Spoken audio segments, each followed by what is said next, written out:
ఓం శాంతి. వీణా Didi class.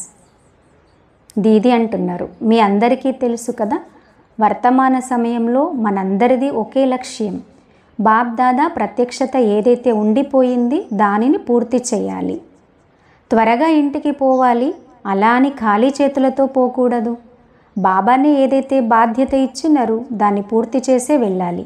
అప్పుడు ప్రశాంతంగా వెళ్ళొచ్చు. మనసులో ఇలా ఉండకూడదు, నేను ఈ పని వదిలేసినా అని. మనం చేయకపోతే వేరే వాళ్ళు కూర్చున్నారు, ఇది రైటే. బాబా మహావాక్యం ఉంది, ఒకవేళ మీరు చేయకపోతే 1000 మంది వస్తారు. నేనే చేయగలను అని అహంకారము ఉండకూడదు. బాబా కావాలనుకుంటే ఎవరితోనైనా చేయించగలరు. కానీ మన భాగ్యం ఇది, బాబా మన ద్వారా చేయించడం అనేది. భాగ్యం మనది తయారవుతుంది కదా, ఇది బాబా మనపై చూపించే దయ. బాబా మనకు అవకాశం ఇచ్చినారు. ఇదే విషయాన్ని తీసుకొని ముందుకు వెళ్దాం. దీది అంటున్నారు, ఒకటి, ఈరోజు మనం ఈ విషయం స్పష్టం చేసుకుందాం. వర్తమాన సమయంలో మన లక్ష్యం ఏముండాలి? సేవ అయితే మన శ్వాస. సేవ లేకుండా బ్రాహ్మణ జీవితమే కాదు. బాబా ఇది కూడా చెప్పినారు, సేవతో పాటు స్థితి కూడా తయారు చేసి పెట్టుకోవాలి. ఏ సేవనైతే స్థితి ద్వారా అవుతుందో అది వాచా ద్వారా అవ్వదు. సేవ మరియు స్థితి ఈ రెండింటి యొక్క బ్యాలెన్స్ పెట్టుకుంటామో అప్పుడు అద్భుతం చేయవచ్చు. నేను మీకు అనుభవం వినిపిస్తాను అన్నారు దీది. నేను 15 సంవత్సరాల కంటే ఎక్కువే అయింది గీతా జ్ఞానం యొక్క ప్రోగ్రామ్స్ చేయిస్తున్నాను. వేరువేరు భాషలలో, వేరువేరు ప్రాంతాలలో, ఎవరికైతే విశ్వాసం ఉన్నవారి మధ్యలో. అందులో ఎలాంటి విషయాలు ఎదురుగా వస్తాయి, ఎలా మన స్థితి దాని ద్వారా తయారవుతుంది, స్థితి ద్వారా సేవ ఎలా జరుగుతుంది. మరో విషయం మీ ముందు స్పష్టం చేయాలనుకుంటున్నా, సంగమ యుగంలో ఏదైతే జరుగుతుంది, భగవంతునిది చాలా మంచి ప్లాన్ ఉంటుంది. ఒక నానుడి ఉంది, ఏదైతే మనం అనుకుంటామో అది జరగదు.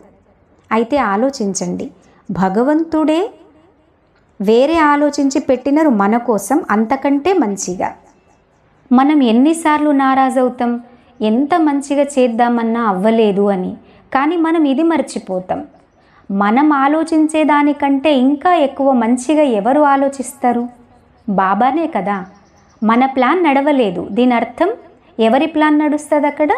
బాబాదే, అంతకంటే మంచిగా అవుతుంది. కానీ ఇది మర్చిపోతాం. మరియు బాబానే మనల్ని సొంతం చేసుకున్నారు.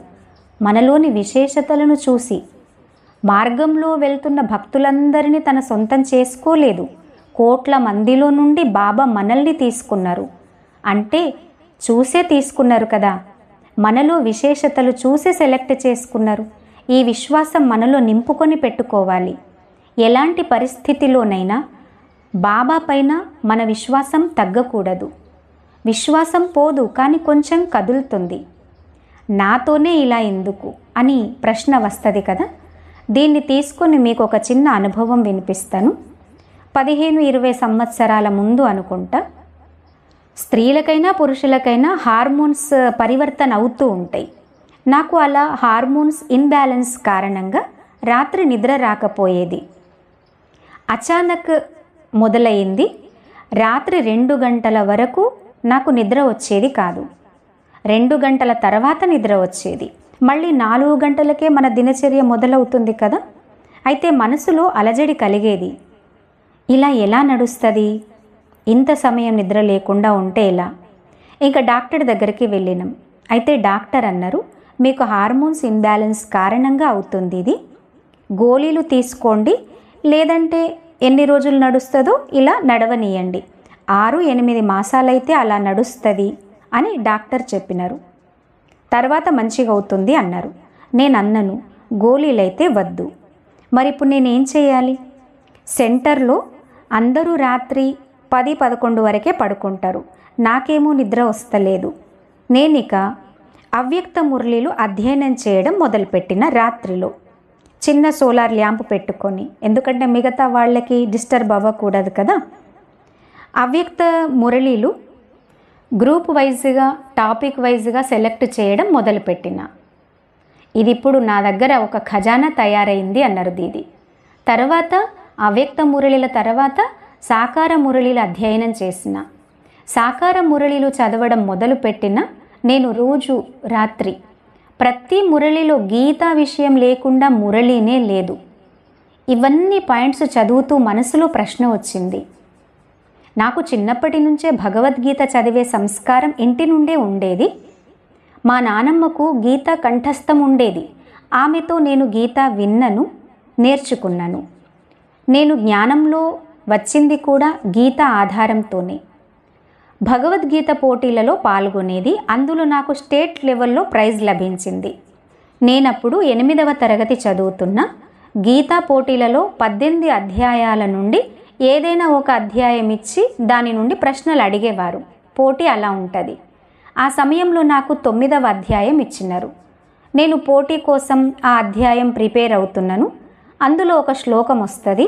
దాని అర్థం, ఎవరైతే దేవతలను పూజిస్తారో వారు దేవతల దగ్గరికి వెళ్తారు, ఎవరైతే పితృలను పూజిస్తారో వారు పితృల దగ్గరికి వెళ్తారు, ఎవరైతే భూతాలను పూజిస్తారో వారు భూతాల దగ్గరికి వెళ్తారు, ఎవరైతే నన్ను పూజిస్తారో వారు నా దగ్గరికి వస్తారు అని. అప్పుడు నాకు జ్ఞానం లేదు. అది చదువుతున్నప్పుడు మనసులో ప్రశ్న వచ్చింది, ఇది కరెక్టే. ఎవరు ఎవరిని పూజిస్తే వారు వారి దగ్గరికి వెళ్తారు. కానీ నన్ను పూజించేవారు అనేది ఎవరు? నన్ను పూజిస్తే నా దగ్గరకు అని ఉంది కదా శ్లోకంలో. మరి నన్ను అనేది ఎవరు? అయితే చింతన చేయండి. ఒకసారి వారు దేవత కాదు, పితృలు కాదు, భూతం కాదు, మరి ఎవరు? పెద్దవారిని అడగాలంటే నానమ్మ తాత అందరూ లేరు. ఇంట్లో ఎవరిని అడిగినా ముఖం చిన్నది, మాట పెద్దది, చుప్పుండు అని అంటారు. సైలెన్స్గా చదువుకొని పోటీలో పాల్గొను అన్నారు. మా ఇంటి పండితుడు ఉంటారు కదా, వారితో అడిగినా చెప్పలేదు. ఆ పోటీలో నాకు ప్రైజ్ వచ్చింది. ఆ ప్రైజ్ ఇవ్వడానికి శృంగేరి జగద్గురు వచ్చినారు. నేను వారిని కలవడానికి స్టేజీపై వెళ్ళిన. ప్రతి సంవత్సరం మా ఇంటికి ఆ జగద్గురు వచ్చేవారు. చాలా మంచి పరిచయం ఉంది. నాకు నేనుగా ఆ గురువుతో ఈ శ్లోకం యొక్క అర్థం చెప్పమని అడిగినను. దీనికి సమాధానం ఇస్తే నేను ప్రైజ్ తీసుకుంటాను అన్నాను. కేవలం దాని శబ్దార్థం చెప్పినారు. కానీ నేను అడిగినను, ఈ నన్ను అని అంటున్నది ఎవరు చెప్పండి అన్నాను. అప్పుడు గురూజీ అన్నారు, నీవు ఎవరితో ఇలా వాదన చేసినా అందరూ నిన్ను కోపగిస్తారు. దీనికి బదులుగా నీవు గీత చదువుతూ ఉండు, సత్యమైన మార్గం నీకే లభిస్తుంది అని అన్నారు. ఇది డిసెంబర్లో జరిగింది. నేను ఏప్రిల్లో సెలవులు వచ్చినప్పుడు ఆ టైంలో నాకు బాబా ఇంటి అడ్రస్ లభించింది. నేను బస్టాండ్లో కూర్చొని ఉన్నా. ఒకరు నాకు చిన్న పాంప్లెంట్ ఇచ్చినారు. గంటకొకసారి ఆ అన్నయ్య ఆ బస్టాండులో కరపత్రాలు పంచుతూ ఉన్నారు. ఆ చిన్న పాంప్లెంట్లో వ్రాసి ఉంది, గీతా జ్ఞానదాతతో కలవాలనుకుంటే ఈ అడ్రస్కు రండి అని. ఇక ఆ అడ్రస్ పట్టుకొని నేను వెళ్ళిన. ఇంకా నేను ఎక్కడికైతే ప్రయాణం అవ్వాలో ఆ బస్సు వదిలేసిన. ఆ టైంలోనైతే మళ్ళీ బస్సులు ఉండేవి కూడా కాదు. అయినా కూడా ఉన్న బస్సు వదిలేసి నా బ్యాగ్ ఒక దుకాణంలో పెట్టి ఆ అడ్రస్ వెతుక్కుంటూ వెళ్ళిన. ఆ అడ్రస్కు చేరుకున్నా. అక్కడ వకీల్ భయ్యా ఉన్నారు. సెంటర్ లేకుండేది. ఆ అన్నయ్యనే కరపత్రాలు పంచిపెడుతున్నారు. తన దగ్గరికి వెళ్తే నాకు చాలా బుక్స్ ఇచ్చినారు. అవి చదువుతూ నేను బాబాకైనాను. బస్ బాబానే నన్ను పట్టుకున్నారు. అలా గీతా జ్ఞానం నాకు ముందు నుండే తెలుసు. మనసులో గీతా పట్ల వేల ప్రశ్నలు ఉండేవి. ఇలా నాకు హార్మోన్స్ ఇన్బ్యాలెన్స్ వల్ల నిద్ర లేకపోవడం కారణంగా ఎంతమంది గీతాపై వ్రాసినారో అవన్నీ తెచ్చుకొని అధ్యయనం చేసినాను. అలా చేస్తూ నేను నోట్స్ తయారు చేసిన. నేను నోట్స్ తయారు చేస్తున్నప్పుడు మనసులో ప్రశ్న తలెత్తింది, ఇవన్నీ వారి వారి విచారాలు. కానీ బాబా విచారం ఏదైతే ఉందో, ఎవరి విచారాలు ఖండితం చేయకుండా మనం మన విచారాన్ని ఎలా పెట్టాలి? వీరు మమ్మల్ని నిందిస్తున్నారు అని ఎవరికీ అనిపించకూడదు. కానీ మనం మనది వినిపించాలి. మొదలు నేను డిప్రెషన్ మేనేజ్మెంట్ త్రూ భగవద్గీత. అర్జునుడు డిప్రెస్ అవుతే దానికోసం భగవంతుడు దారి చూపించినారు అంటే ఇలా తీసుకున్నాను. మొదలు గీత చూసినట్లయితే అర్జునుడు శ్రీకృష్ణుడితో 16 ప్రశ్నలు అడుగుతాడు. దాని తర్వాత భగవంతుడు గీత చెప్పడం మొదలుపెట్టినారు. నేను ఈ బుక్ తయారు చేసినప్పుడు మొదలు ఇది తీసుకున్నాను అంటున్నారు దీది. అలా గీత వ్రాసిన. నేను మొదలు అడ్మిన్ వింగ్లో తయారు చేసిన మొదలు ఆఫీసర్స్ కోసం తయారు చేసిన depression through the knowledge of Bhagavad Gita చాలా మంచిగా నడిచింది. ప్రపంచంలో అందరూ చాలా పరేషాన్లో ఉన్నారు. గీత ఎదురుగా పెట్టుకొని మనం జ్ఞానం వినిపిస్తాం కదా, ప్రజలు సహజంగా వింటారు. సీదా జ్ఞానం వినిపిస్తే వినరు. ఈ బ్రహ్మకుమారిల జ్ఞానం అస్సలు వద్దు అంటారు కదా. గీత అయితే అందరికీ కావాలి. ఎప్పుడైతే బాబా లభించినారు, బాబా లభించిన తర్వాత నేను జ్ఞానంతో పక్కా అవ్వలేదు, యోగంతో పక్కా అయినను. నేను బాబాతో కూర్చొని బాబాతో కొట్లాడేది, ఇంత మాట్లాడేది. నీవు అనుభవం చేయించాలి, నిజంగా భగవంతుడివైతే నాకు అనుభవం చేయించు. ఇలా నడిచేది బాబాతో సంభాషణ. బాబా చాలా సుందరమైన అనుభవం చేయించినారు. బాబాని ఇంత మంచి మంచి అనుభవాలు చేయించినారు. ఎందుకంటే ఉమ్మడి కుటుంబం నుండి రావడం అంత సహజం కాలేదు.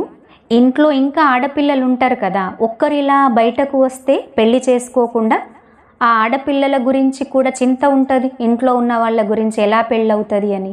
అందుకోసం మా చాచా నన్ను అస్సలు వెళ్ళకూడదు అన్నారు. కానీ నేను రావాల్సిందే. నేను ఎవ్వరిది వినేదాన్ని కాదు. కానీ సమస్య ఏంటంటే నాకు ఇంకా 18 సంవత్సరాలు నిండలేదు. న్యాయపరంగా నాకు వెళ్ళే అవకాశం లేదు. ఇక ఇంటికి గురూజీని పిలిచి నాకు అర్థం చేయించమని, నాకు 1 గంట తను క్లాస్ ఇచ్చినారనమాట. నీవు వెళ్ళకూడదు అని, నాకు అర్థం చేయించడానికి, సంస్థలో వెళ్ళకూడదు అని అర్థం చేయించడానికి మా ఇంటి గురూజీని పిలిచి నాతో మాట్లాడించినారు. తను అర్థం చేయిస్తూనే ఉన్నారు. ఆడపిల్లలు సన్యాసులుగా ఉండరు, ఇలా అలా శాస్త్రాలు ఇలా చెప్తున్నాయని ఇలా ఎన్ని చెప్పినా నేను మౌనంగా వింటున్నా. ఎందుకంటే పెద్దవారు కదా, వినాల్సే వస్తుంది. తరువాత వారు ఒక విషయం వినిపించినారు, కొడుకు లేకపోతే ముక్తి లభించదు అని. అప్పటి వరకు సైలెన్స్గా ఉన్నా, కానీ ఈ మాట చెప్పిన తర్వాత గురూజీతో ప్రశ్న అడిగిన, గురూజీ మీకు వివాహం అయ్యిందా అంటే తను అన్నారు, నేను సన్యాసిని కదా, నాకెందుకు అవుతుంది. ఇలా అన్న తర్వాత మరి మీకు వివాహం లేదు, పిల్లలు లేదు, మరి మీకు ముక్తి లభిస్తుందా లభించదా అని అడిగిన. తను నాకు లభించకపోతే మరెవరికి లభిస్తుంది ముక్తి అన్నారు. ఎప్పుడైతే మీకు ముక్తి లభిస్తుంది వివాహం చేసుకోకుండానే, మరి నాకెందుకు లభించదు. ఇలా ప్రశ్నిస్తే కాదు కాదు ఆడపిల్లలకు లభించదు అని అన్నారు. అప్పుడు నేను అడిగిన, నేనన్నను అసలు మీకు ఆధ్యాత్మికమే తెలియదు. ఆధ్యాత్మికంలో స్త్రీ పురుష భేదం ఉండదు, ఆత్మభావం ఉంటుంది. ఆత్మభావంలో స్త్రీ పురుషుడు అని ఎక్కడ ఉంది. నేను ఇలా వాదిస్తూ ఉంటే ఇంటి వాళ్లతో మళ్ళీ గొడవలు. ఇక గురూజీ ఇంటి వాళ్లకు చెప్పినారు, మీరెంత బంధించి పెట్టినా ఈమె ఆగదు, ఈమె వెళ్ళిపోతుంది. ఎంత బంధించినా 18 సంవత్సరాల వయసు వరకు ఉంటుందేమో, దాని తర్వాత ఈమె వెళ్ళిపోతుంది. దానికి బదులుగా మీరు ఆమెకు నచ్చినట్లు చేయండి అని అన్నారు. అలా ఎన్నో రకాల ఇబ్బందులు వచ్చినాయి. సహజం కాలేదు రావడం. ఇప్పుడు ఇంటి వాళ్ళు వాహు వాహ్ అంటారు, అది వేరు విషయం. ఇప్పుడు శాస్త్రాలలోని మరో విషయం వినిపిస్తాను. ఏ ఇంట్లో నుండి కన్య సన్యాసి అవుతుందో ఆ తల్లిదండ్రులకు 21 తరాల ఉద్ధారం అవుతుంది అని ఇలా కూడా రాసి ఉంది శాస్త్రాలలో. బాబా జ్ఞానం మనల్ని ఇంత బలంగా చేస్తుంది. నేను జ్ఞానంలో వచ్చినా అంటే ఒక్కసారి కూడా వెనుదిరిగి చూడలేదు. ఇంత సహజ మార్గం కూడా కాదు. ముందు ఇంత సుఖ సౌకర్యాలు లేకుండేది. ఉదయం తింటే మధ్యాహ్నం సాయంత్రం ఉంటుందో లేదో తెలియదు. బాబా ఎప్పుడు ఆకలితో ఉంచలేదు. ఎవరైనా వచ్చేవారు, ఏమైనా తెచ్చేవారు బాబా ఇంటికి. బాబా మీద ఎంత విశ్వాసం ఉండేది. బాబా దాన్ని ఎప్పుడు తక్కువ చేయలేదు. ఎలాంటి పరిస్థితి వచ్చినా మేము వెనుదిరిగి చూడనే లేదు. మేము మళ్ళీ లౌకిక వెళ్ళాలి అనే ఆలోచన కూడా రాలేదు. ఇంటి వాళ్లతో ఒక్క పైసా కూడా అడగలేదు. నేను సంతోషంతో వాళ్ళు ఏదైనా ఇస్తే ఇచ్చినారు, నేనెప్పుడు అడగలేదు. ఒకసారి వదిలి వచ్చినమంటే ఇంకా లౌకికతో ఏ సంబంధం లేదు. కానీ దీనికోసం మనకు స్థిరమైన విశ్వాసం ఉండాలి స్వయంపై.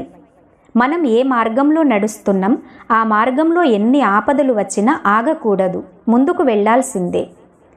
అంతే విశ్వాసం బాబా జ్ఞానంలో ఉండాలి. అంతే విశ్వాసం పెద్దవాళ్లతో ఉండాలి. ఎవరైతే యజ్ఞ నిమిత్తులు, తప్పకుండా పరిస్థితులు ఎదురవుతాయి. ఎందుకంటే మనల్ని మనం దృఢం చేసుకోవాలి. పరిస్థితులు వస్తేనే కదా దృఢంగా అయ్యేది. లక్ష్యం ఒకటే మనది. నేను అనుకుంటాను, విశ్వ పరివర్తన మన లక్ష్యం కానే కాదు. ఎప్పుడైతే బాబా లభించినారు ఇల్లు వదిలి వచ్చినం అనే శబ్దం కూడా మంచిగా లేదు. కేవలం ఇల్లు మార్చినం అంతే. చిన్న ఇల్లు వదిలినం, ఇంత పెద్ద పరివారం లభించింది. ప్రతి జన్మలో మనుష్యులకు ఉపయోగపడతారు. కేవలం ఈ ఒక్క జన్మలో భగవంతునికి ఉపయోగపడతాం, ఇంకెవ్వరికీ కాదు. బస్ ఇదే ఒక లక్ష్యం ఉంది. ఎలా కావాలనుకుంటే అలా ఉపయోగించని మనం భగవంతుడికి ఉపయోగపడాలి, వారి సేవలోనే ఉంటాం. నేను ఒక విషయం చెప్పాలా? దీది అంటున్నారు, మా తల్లిదండ్రులు వారికి కర్మల జ్ఞానం యొక్క రహస్యం తెలుసు. జీవితం ఒక కర్మ సిద్ధాంతంపై నడుస్తుంది. నేను సమర్పితమైనను, దీనికి తల్లిదండ్రుల సంతకం అవసరం ఉంటుంది కదా. మా నానమ్మ అమ్మను సంతకం పెట్టనివ్వడం లేదు. నానమ్మ చెప్పేది, భలే పెళ్లి చేసుకోకున్నా ఉద్యోగం చేస్తూ నీ కాళ్లపై నీవు నిలబడు, ఎవరి ముందు డబ్బు కోసం చేతి చాపవద్దు అనేది. 10వ తరగతిలో మంచి మార్కులు ఉన్నాయి, పై చదువులు కూడా 80 మార్కుల పైనే ఉన్నాయి. ఆ రోజుల్లో ఉద్యోగం సహజంగా వచ్చేది, చాలా అవకాశాలు వచ్చినాయి కూడా. కానీ నేను ఉద్యోగం చేయను అనుకున్నాను. సంతకం పెట్టడానికి అమ్మ వాళ్ళకి 5 సంవత్సరాలు పట్టింది. తర్వాత అమ్మ సంతకం పెట్టింది.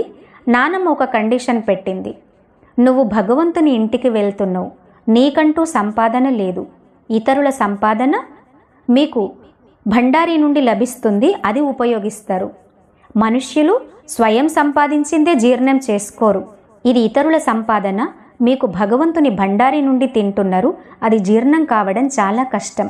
అందుకోసం మా నానమ్మ చెప్పినారు, అవసరానికంటే ఎక్కువ 5 పైసలు కూడా ఖర్చు పెట్టవద్దు అని. ఇది నానమ్మ కండిషన్. రెండవది, ఎలాంటి పరిస్థితి అయినా ఇంటి వాళ్లకు బాబా ఇంటి నుండి ఏది ఇవ్వకూడదు. మూడవది, ఎలాంటి పరిస్థితిలో వాపస్ ఇంటికి రాకూడదు, అక్కడే ఉండాలి, అక్కడే ఎదుర్కోవాలి. ఒకవేళ ఇది మంజూరైతే సైన్ పెడతాము అన్నారు. చూడండి ఎంత లోతుగా ఆలోచించినారు. నానమ్మ భగవంతుని ఇంటి నుంచి అందరికీ ఏది ఇస్తారో అదే ఇవ్వాలి, పరివారంలో అందరూ జ్ఞానంలో నడుస్తారు, ఎక్స్ట్రా వారికి ఏమీ ఇవ్వకూడదు అని చెప్పేవారు. ఒకవేళ ఈ భావం ఉంటే ఫలం లభిస్తుంది. బాబా జ్ఞానం అంతగా లేదు, లౌకికంగా కర్మ సిద్ధాంతం తెలుసు కదా. ఇలా కర్మ సిద్ధాంతం యొక్క జ్ఞానం బాబా మనకు నేర్పిస్తారు. అందుకోసం పూర్వజన్మ పుణ్యఫలం అనాలా లేదా కల్పకల్ప భాగ్యం అనాలా, చాలా మంచి పరివారం లభించింది.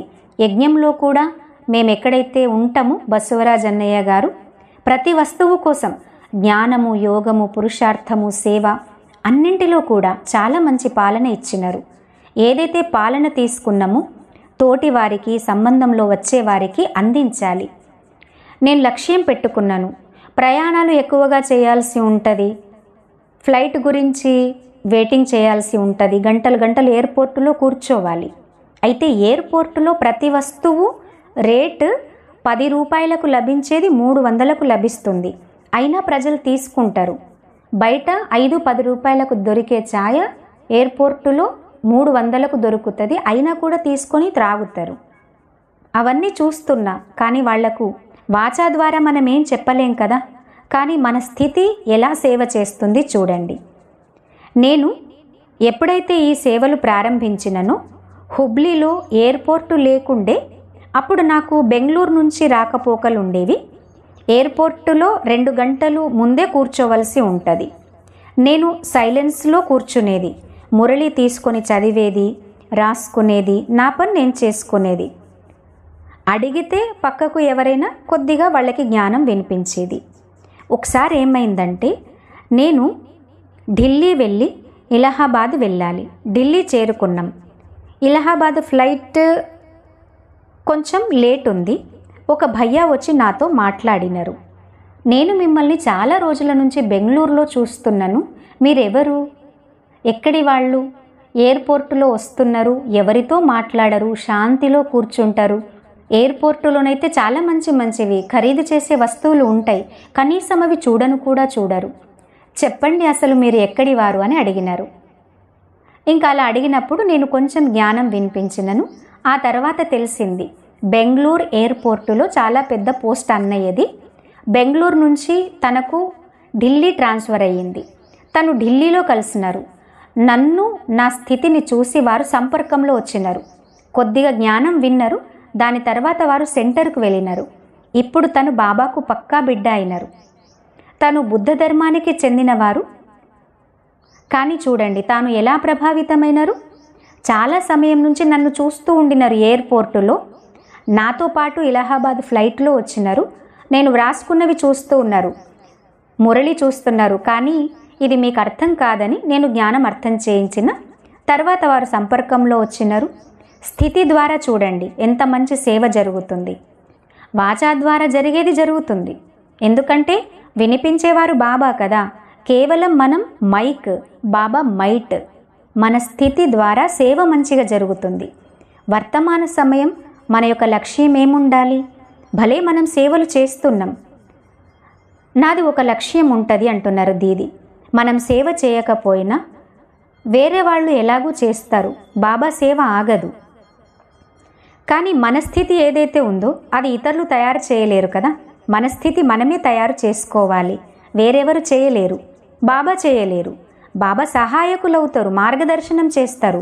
కానీ స్థితి తయారు చేసుకోవడం మనమే చేసుకోవాలి. అందుకోసం మొదలు అటెన్షన్ ఎవరిపై ఉండాలి? స్వయంపై. చిన్న చిన్న విషయాలలో అప్సెట్ అవ్వడం, ఏదైనా వస్తువు లభించలేదు, అవన్నీ డిలీట్ చేయాలి. ఇలాంటి స్వభావం సొంతం చేసుకుంటే స్వయం కూడా ఖుషీగా ఉంటాం. అప్పుడు ఇతరులకు కూడా ఖుషి ఇవ్వగలం. కానీ నిజం చెప్పండి, మనము ఎక్కడికి వెళ్ళినా మొదలు ఏం అనుభవం వినిపిస్తాం? అనుకోండి, మనం ఎక్కడికైనా వెళ్ళి వస్తే మొదలు ఏం అనుభవం వినిపిస్తాం ఎవరికైనా కూడా? అనుకోండి, మీరు ఎక్కడికైనా పెళ్ళిలో వెళ్ళినారు. భోజనం చాలా మంచిగా అనిపించింది. 36 ప్రకారాల భోజనం పెట్టినారు.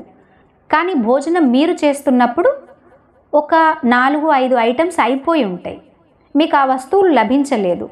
మిగతా అన్నీ ఉన్నాయి, 4-5 తగ్గిపోయినాయి. చాలామంది వచ్చి ఉంటారు కదా.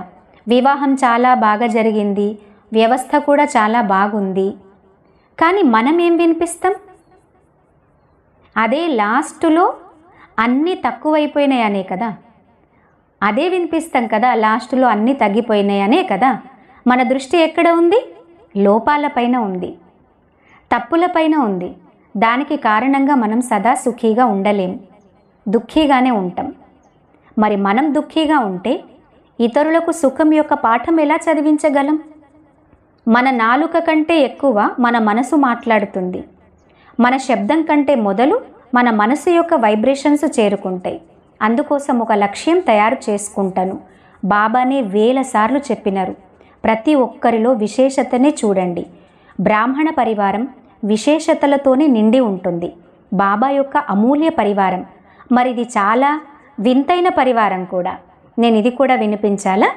హుబ్లీలో సంవత్సరానికి 2 సార్లు సంఘటిత భట్టీ చేస్తాం. అన్నయ్యలకు వేరు, మాతలకు వేరు, అలా భట్టీలు చేస్తాం. ఒక భట్టీ నడుస్తుంది, అన్నయ్యల భట్టీ అది. అందులో నేను అమృతవేళ గురించి క్లాస్ చేయించిన, అమృతవేళ మహత్వం, అమృతవేళ మన స్థితి ఎలా ఉండాలి, దీని గురించి 1 గంట క్లాస్ చేయించిన. దాదాపు 600 మంది ఉన్నారు. క్లాస్ పూర్తి కాగానే ఒక అన్నయ్య లేచి వచ్చినారు. దీది, నేను ఒక ప్లాన్ చేసినను అమృతవేళ యోగం కోసం. అలా అనగానే, ముందే వినిపిస్తే క్లాస్లో వినిపించేది కదా అన్నను. లేదు లేదు దీది, నేనేం చేయాలి దీది? ఉదయం 6 గంటల కంటే ముందు కళ్ళు తెరుచుకుంటలేవు. నేనన్నను, రాత్రి పులుపు తినడం వదలండి, రాత్రి తొందరగా భోజనం చేయండి, తొందరగా పడుకోండి, అమృతవేళ లేవడం సహజం అవుతుంది అని చెప్పినను. లేదు దీది, అన్నీ ప్రయత్నం చేసినను, అమృతవేళ లేవడం చాలా కష్టంగా ఉంది. నేను అసలు 6 గంటల కంటే ముందు లేవను. దీది అంటున్నారు, ప్రతిజ్ఞ చేసినట్టే ఉన్న తర్వాత ఎవరేం చేయగలరు? నేను సైలెన్స్ అయిపోయినా. లేదు దీది, నేను ఒక ప్లాన్ చేసిన. ఏంటంటే, ఆ అన్నయ్య చెప్పినారనమాట. తను ఒక గ్లోబు కొనుక్కున్నారు. గ్లోబు తీసుకొని ఆ గ్లోబు తను యోగం ఎక్కడైతే చేసుకుంటాడో అక్కడ పెట్టుకున్నారు. 6 గంటలకు కళ్ళు తెరుచుకుంటాయి కదా. తెరుచుకోగానే ఇప్పుడు ఏ దేశంలో అమృతవేళ అవుతుంది అని ఆలోచించినారు. భారతదేశంలోనైతే కాదు, ఉదయం 6 గంటలు ఇక్కడ. వేరే ఇంకే దేశంలోనైనా అమృతవేళ ఉండొచ్చు కదా. అలా గ్లోబు తిప్పుతూ ఆ దేశంలో కూర్చొని ఉన్నట్టు ఆలోచిస్తూ యోగం చేస్తాను అని ఆ అన్నయ్య చెప్పినారు. ఇలాంటి జ్ఞాని పిల్లలు సంగమ యుగంలోనే లభిస్తారు అంటున్నారు దీది. అవునా కాదా చెప్పండి? ఎంత మంచి పరివారం అంత వింతైన పరివారం అంటున్నారు దీది. అందుకోసం అలాంటి పిల్లలను చూసి బాబానే అన్నారు, నా పిల్లలు అమృతవేళ నల్లకోటు ఉన్న వకీలు అయి నాతో మాట్లాడుతారు అని. ఇలా అంటారు కదా బాబాని. నాకు ఆశ్చర్యమైంది. దీనికి బదులు రాత్రి తొందరగా తిని తొందరగా పడుకుంటే అమృతవేళ లేవచ్చు కదా. ఆ అన్నయ్య అంత చదువుకున్న వ్యక్తి కూడా కాదసలు. ఎలా ప్లాన్ తయారు చేసుకున్నారు? అలా తయారు చేయాలా ప్లాన్? మరి ఇది వింటే ఏమనిపిస్తుంది? ప్లాన్ అలా తయారు చేసుకోవాలా? నేను అన్నను అన్నయ్యతో, మీకు ఎవరు చెప్పినారు? బాబా ఏ మురళిలో చెప్పినారు అంటే అన్నయ్య అన్నారు, దీది బాబా ఏ మురళిలో చెప్పినారు భారత్ యొక్క అమృతవేళ లేవమని.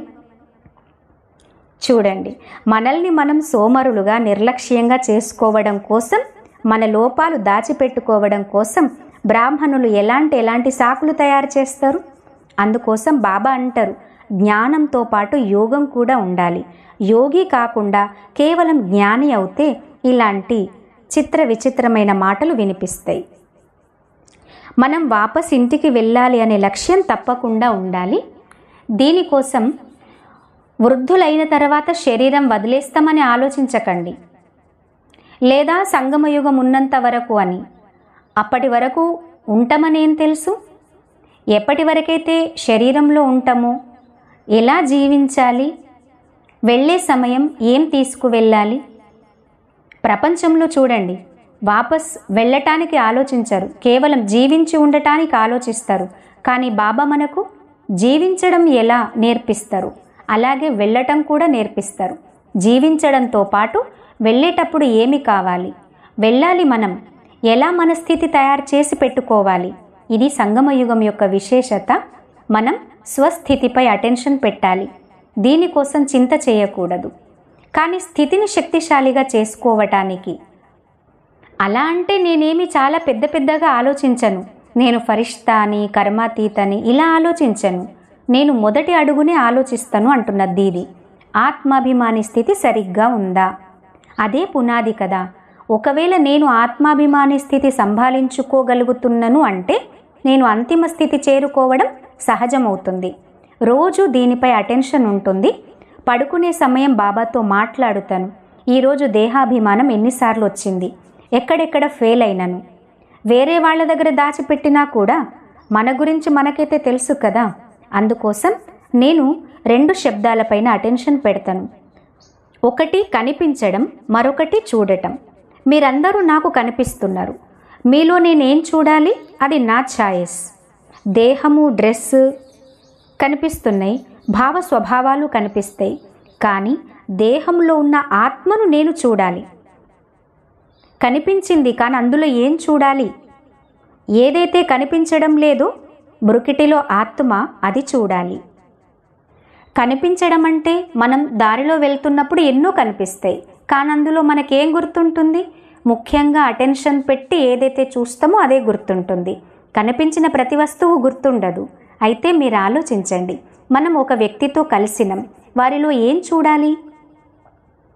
ఏదైతే కనిపిస్తుందో అది చూడాలా? ఏదైతే కనిపించని ఆత్మ ఉంటుందో దాన్ని చూడాలా?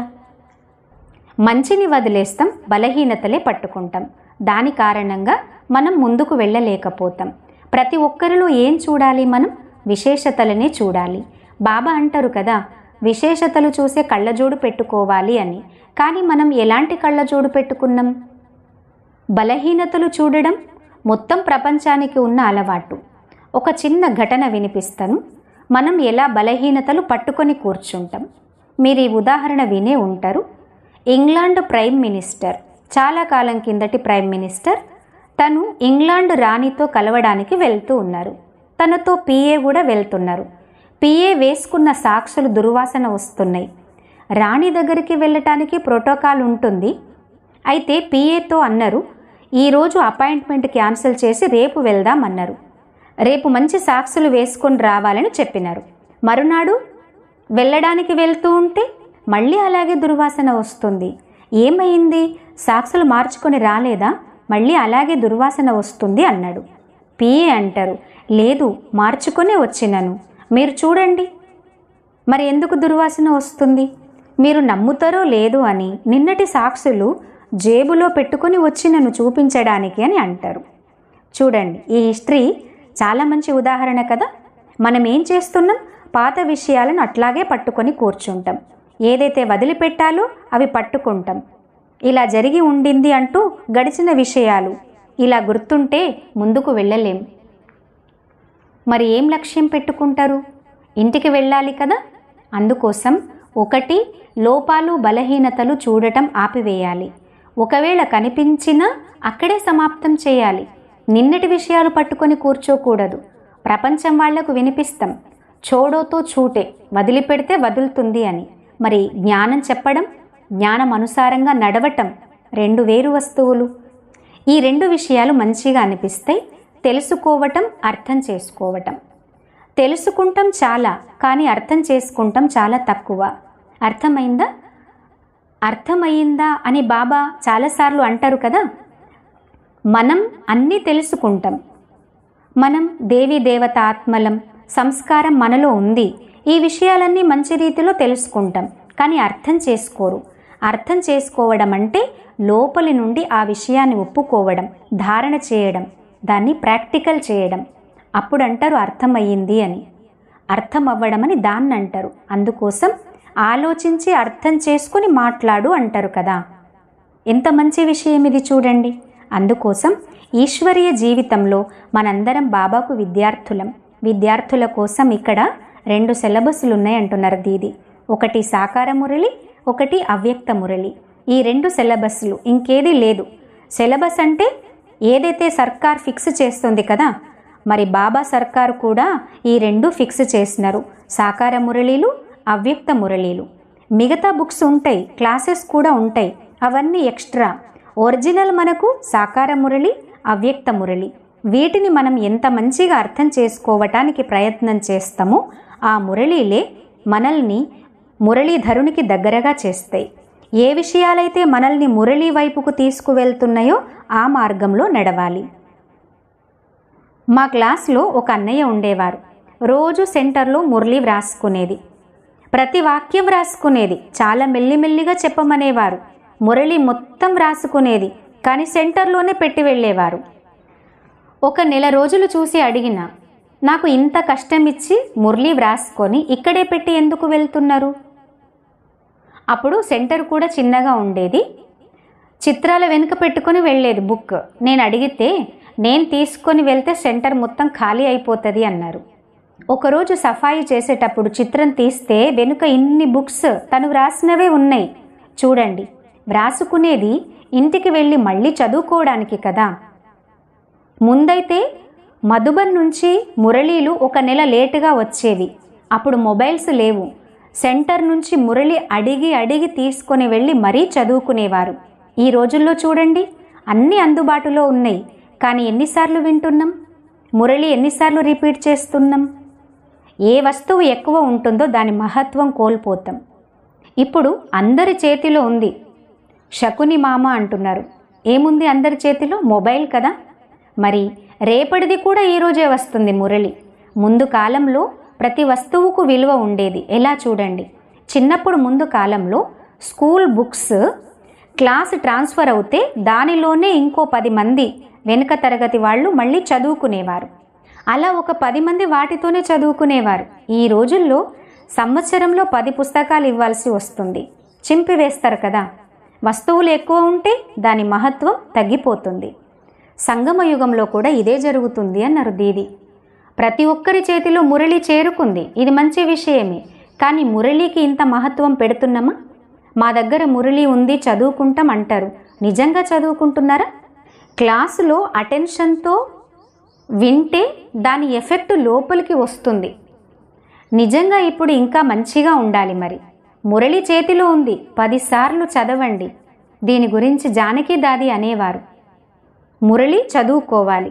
ఎప్పుడైతే దాదీజీని కలవడానికి వెళ్తే మురళి బయటనే పెట్టి ఉంటుంది.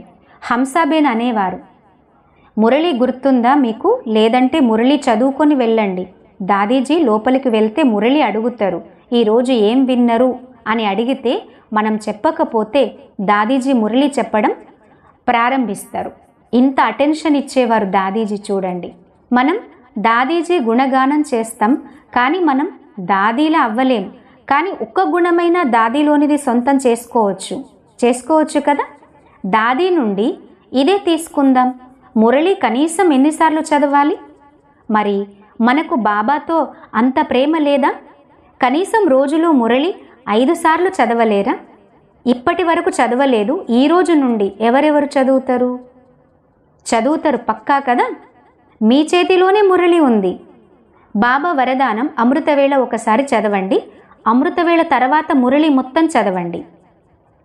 సెంటర్లో వచ్చి వినండి, 2 సార్లు అయ్యింది.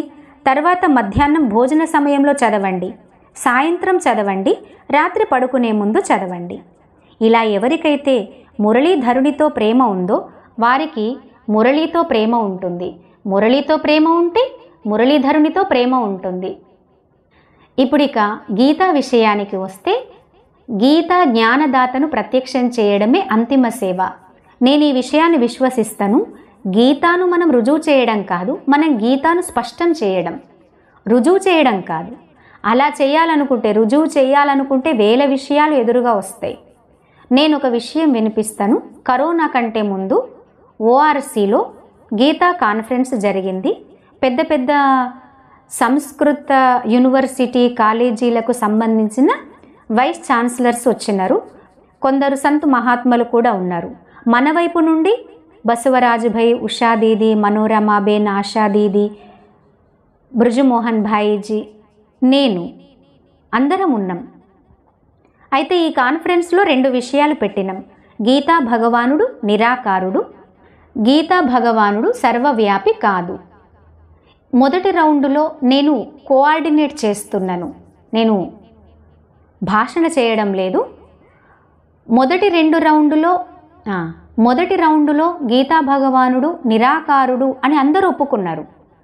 రెండవ విషయం గీతా భగవానుడు సర్వవ్యాపి కాదు అన్న దానిలోనే ఆగిపోయింది. వాళ్ళు అందులో ఇలా ఉంది, ఇందులో ఇలా ఉంది అని వాదిస్తున్నారు. బృజమోహన్ భాయిజీ అన్నారు, దీనిని ఇక్కడికే ఆపివేద్దామని అన్నారు అన్నయ్య. నేను అందులో భాషణ చేస్తలేను, కోఆర్డినేట్గా ఉన్నాను. అప్పుడు నేను బృజమోహన్ అన్నయ్య గారితో అన్నాను, 1 నిమిషం మాట్లాడాలా అని అడిగినాను. 1 నిమిషం మాట్లాడిన తర్వాత క్లోజ్ చేద్దాం అన్నాను. ఇక నేను ఒక విషయం అడిగినను, గీత ఎవరు వినిపించినరు అని. మొదలు ఇది చెప్పండి, మీ అందరికీ విశ్వాసం ఉంది కదా గీత భగవంతుడే వినిపించినరని. అందులో సంస్కృత పండితులు అన్నారు, భగవంతుడే వినిపించినరు అని. మీరు ఏవైతే న్యాయశాస్త్రం, ఉపనిషత్తులు అని అంటున్నారు కదా, అవి ఎవరు వినిపించినారు? మనుషులే కదా అంటే, కాదు ఋషులు అన్నారు, ఫలానా ఫలానా అన్నారు. అయితే నేను అన్నాను, సుప్రీంకోర్టు జడ్జిమెంట్ ఇచ్చాక హైకోర్టు జడ్జిమెంట్ తీసుకుంటారా? తీసుకోరు కదా. సుప్రీంకోర్టు ఆధారంతోనే నడుస్తుంది, దాన్ని హైకోర్టు జడ్జిమెంట్ ఆధారంగా తీసుకోరు. రామాయణంలో ఉదాహరణ వినిపిస్తారు కదా, రాముడు అయోధ్య నుంచి తిరిగి రాగానే కౌసల్య అడిగింది, లంకేశుడిని వధించి వచ్చినవా అని. అప్పుడు రాముడు అన్నారు, లేదమ్మా, నేను లంకేశుడిని వధించలేదు, లంకేశుడిలో ఏదైతే నేను అనేది ఉన్నది కదా, అదే లంకేశుడిని వధించింది అని. మరి మనకు కూడా బాబా ఏం చేయాలని నేర్పిస్తున్నారు? మనకు లక్ష్యం ఉండాలి. సేవ, ధారణ, పరివారం, కర్మలో ప్రతి దానిలో మనకు లక్ష్యం ఉండాలి. రోజు రోజు మన స్థితి కొద్దిగానైనా ఉన్నతంగా అవ్వాలి. మెల్లిమెల్లిగా పరివర్తన అవుతూ ఉండాలి. మనమేమీ పరిపూర్ణ బ్రహ్మ కాదు, అవుతున్నాం కదా. పరిపూర్ణత వైపుకు వెళ్తున్నాం, అడుగు ఎక్కడా ఆగకూడదు. దీది అడిగినారు, స్వయంతో కానీ ఇతరులతో కానీ నారాజ్ అవుతున్నారా? చిన్న చిన్న విషయాలలోనే ఇతరులతో నారాజ్ అవుతాం, వేరే వాళ్ళది బాధ్యత అనుకుంటాం. ఎవరి దుఃఖానికి కారణం కాదు, మన సంస్కారం, మన స్వభావమే మన దుఃఖానికి కారణం. ఇది ఒకవేళ మనకు అర్థమవుతే బాబా జ్ఞానంలో ముందుకు వెళ్ళగలం. అచ్చా, ఓం శాంతి.